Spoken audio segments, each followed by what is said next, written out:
आप सभी को नमस्ते। आज हम गणित विषय में क्रय मूल्य निकालना नामक उप विषय लेकर आपके समक्ष उपस्थित हैं।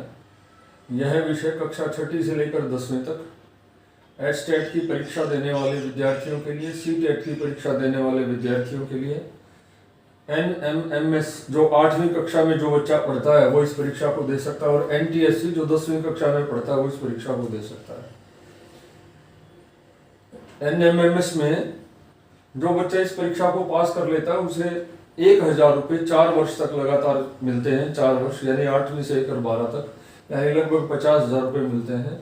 एनटीएससी में 10वीं में परीक्षा होती है, जो बच्चा इसको पास कर लेता है आगे वो जब तक पढ़ता है उसे प्रतिमाह 1000 रुपये मिलते हैं।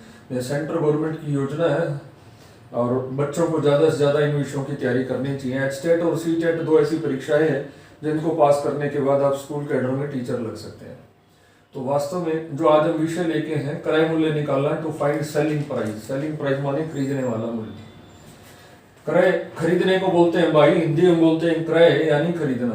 क्रय मूल्य यानी कॉस्ट प्राइस, किसी वस्तु को खरीदने का मूल्य है। हमने कोई वस्तु खरीदी, उसका मूल्य क्या है, उसे हम कॉस्ट प्राइस बोलते हैं।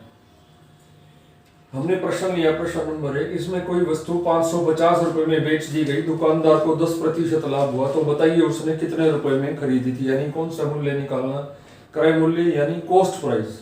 कॉस्ट प्राइस निकालने का सूत्र होता है विक्रय मूल्य गुणा 100/100 जमा लाभ प्रतिशत। दूसरे शब्दों में सेलिंग प्राइस गुणा 100/100 plus profit percent. Selling price into 100/100 plus profit percent. विक्रय मूल्य 550 रुपए था, गुणा में 100 जमा 10% जोड़ दिया 110 बन गया। 0 से 0 भी 11 5 55 और 100 को 5 से गुणा किया।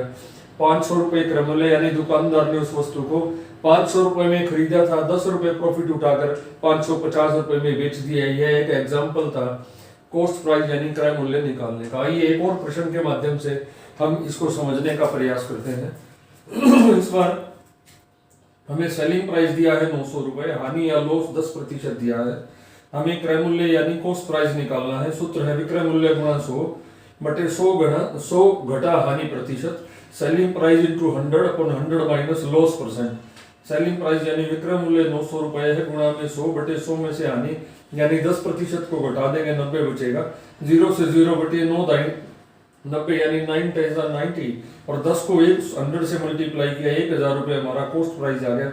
यानी दुकानदार ने कोई वस्तु 1000 रुपये में खरीदी थी, 10% लॉस उठा के 900 रुपये में बेच दी, तो यह इस प्रकार विक्रय मूल्य हुआ। यानी इसमें हमें प्रॉफिट भी हो सकता है, लॉस भी हो सकता है। दुकानदार कोई चीज बेचता है उसमें उसको फायदा भी हो सकता है, कभी कभी नुकसान भी हो जाता है, तो ये ध्यान रखने की बात है। दोनों ही सूरत में यदि लॉस हो यानी हानि हो तो घट जाएगा और प्रॉफिट हो तो जुड़ जाएगा, ये ध्यान रखना है। और इन्हीं दोनों के प्रश्नों पर आधारित 5 प्रश्न दिए गए हैं। प्रश्न नंबर 1, विक्रय मूल्य 660 रुपए है, लाभ 10% हुआ तो क्रय मूल्य निकालिए। प्रश्न नंबर 2, विक्रय मूल्य 1050 रुपए है, लाभ 5% हुआ तो क्रय मूल्य निकालिए। प्रश्न नंबर 3, विक्रय मूल्य 2400 रुपए है, लाभ 10% हुआ तो क्रय मूल्य निकालिए। प्रश्न नंबर 4, विक्रय मूल्य 540 रुपए, हानि 10% हुई तो क्रय मूल्य निकालिए। प्रश्न संख्या 5, विक्रय मूल्य 1900 रुपए है, हानि 5% हुई तो क्रय मूल्य निकालिए। और प्रश्न नंबर 6 और अंतिम प्रश्न, विक्रय मूल्य यदि 2700 रुपए, हानि 10% हुई तो क्रय मूल्य निकालिए। इस प्रकार 1 2 3 प्रश्न में लाभ हुआ, प्रॉफिट वाले हैं, और 4 5 6 ये 3 प्रश्न लॉस वाले हैं। जब तक आप इन प्रश्नों को करके नहीं देखेंगे आपको ये तरीका ठीक से समझ नहीं आएगा। और प्रश्न करने के बाद मैंने आपकी सहूलियत के लिए, सहजता के लिए उत्तर भी नीचे लिख दिया है, 1 2 3 4 5 6। अब आप अपना प्रश्न निकालिए, उत्तर जो भी है इनसे मैच कीजिए। यदि आपका उत्तर सही है तो उसके बाद इसका मतलब आपको ठीक से समझ आ रहा है। तो मुझे आशा ही नहीं, पूरा विश्वास है आप इसे ध्यान से करेंगे। ठीक है बच्चों, ओके, थैंक यू।